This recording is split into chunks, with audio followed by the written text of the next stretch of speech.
ইতিহাসের আদ্যপান্ত চ্যানেলে তোমাদের সবাইকে স্বাগত।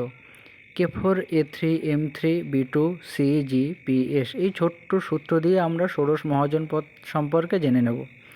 K4 কাশী, কোশল, কুরু, কম্বোজ। A3 অশোক, অবন্তী, অঙ্গ।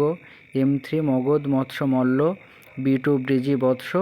C Chedi, P Panchal, G গান্ধার, S সুরসেন। সবথেকে উত্তরে অবস্থিত মহাজনপদ কম্বোজ, সবথেকে দক্ষিণে অসমক, সবথেকে পূর্বে অঙ্গ এবং সবথেকে পশ্চিমে গান্ধার। প্রথম দিকের বিখ্যাত মহাজনপদ হল কাশী। পরবর্তীকালে মগধ অন্যান্য রাজ্যকে পরাজিত করে ষোড়শ মহাজনপদগুলির উপরে আধিপত্য প্রতিষ্ঠা করে এবং এই মগধের সম্রাট বিম্বিসার এবং তার পুত্র অজাতশত্রুর সাম্রাজ্যের প্রতিষ্ঠা করে। ধন্যবাদ।